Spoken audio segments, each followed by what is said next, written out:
sharing earlier with our team that met before, as a business guy who works in the faith community as well, engaging government and business leaders and faith to work together, we've been praying every Saturday morning downtown Portland for the last 5 years. And I will say, from 7 to 9 a.m., it doesn't rain in downtown Portland for 5 years. Seriously. Wow. That's amazing. It's been in downtown Portland. But about 3 years ago, as we were planning Portland 2018, we kept seeing this massive tsunami coming. But the Lord said, before that big wave hits, you need to recognize what takes place when a tsunami warning takes place. And if you don't know, we had an earthquake in Alaska today, 7.4, that had tsunami warnings going down the coast today. That actually happened this afternoon. Is the first thing that happens is the wave goes out and all the crud on the ocean floor is exposed. And so we saw that happening, and God was exposing things, and we were seeing lots of other things that we're praying into.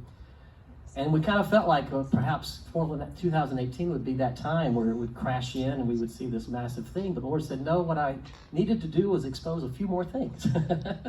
And so the last 2 years, he's been allowing that wave to come back and go out further and further and further. And the beauty of that is the further it goes out, the bigger the wave that's about to come. And so in that context of seeing that, as I was driving over here, I really felt like the Lord said, get the nets ready. Yes. Get the nets ready. Because you can catch a few fish when the wave's going out, but when that big tsunami comes in, it's going to bring tons and tons of people. Tons and tons. You need to get the nets ready. So I think it's very strategic that we have 3 trucks running around the country, engaged in that harvest, because that's the season that we're moving into. Whether it happens January 1st, I don't know. I just know that God is leading us and engaging with us. Now's the time. Because I did get a word last June in Hub Nation at Bobby Hobby's church in Bend. He said, because he prayed for me a little bit before the conference, and then I asked him on Sunday, what were you seeing? He says, James, get the plan together because it's about to be funded. And I said, okay, sounds good to me. So that's what we've been working on. So we've got the backup plans to support the truck to come around and actually make this thing happen. So I'm excited to be a part of it. Yeah, so good.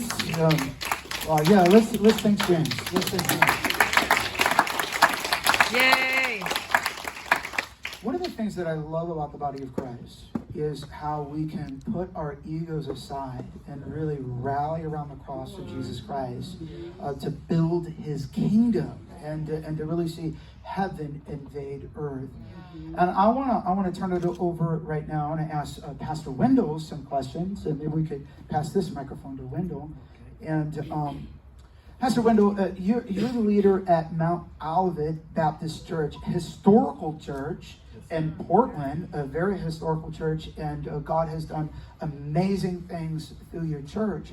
And as a leader in Portland, a voice in Portland, why is it, or how can I say, how important is it that we are utilizing this truck in neighborhoods all around the Northwest, specifically in Portland, but around your church, around neighborhoods? I mean, and that's what I'm seeing. I'm just seeing neighborhoods. I remember us talking, months ago about neighborhoods, and taking this truck. But with your perspective, why is it so important as a pastor to be able to see this truck utilized, but also see disciples made? Absolutely.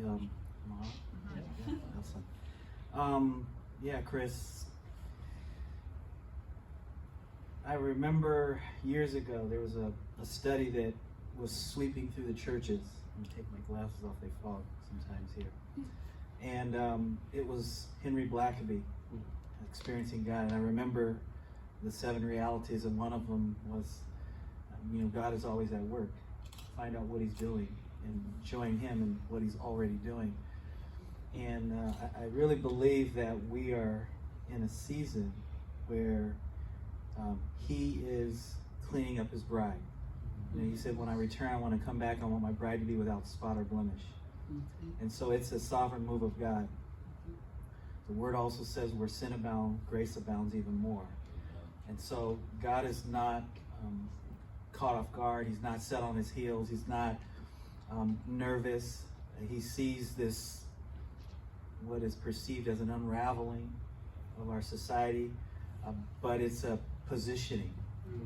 for what he's about to do. And I think, when we met, what I admired the most is your ability to see in the Spirit what God was doing and be willing to risk it all for the kingdom cause, which is, how do you spell faith, right?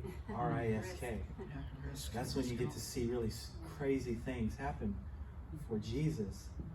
And this gospel truck is one of those many things that I think God is using in these last days. It's perfect for the Northwest. This is a food truck place. Yeah. So it's a perfect, Wow. it's a perfect way in which he will use to reach so many people. In North Portland, East Portland, Southwest Portland, and the entire region, crossing the river to Washington. It's so relevant, it's so timely, it's so necessary, and people, they're tired of religion. They're tired of the trappings that we put around Jesus. They just want Jesus.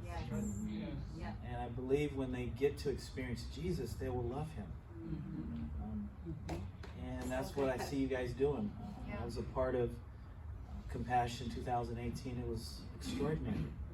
And I agree with you. It was like the tip of the iceberg. It's just the beginning of what God is going to do, where he's going to awaken his bride, and we're going to get ourselves in line, and then he's going to sovereignly. It's what he's doing for Israel right now. He's going to sovereignly reveal himself to people in crazy and supernatural ways. And we're just going to join him in what he's already doing. And that's what you're doing. So I'm excited, man.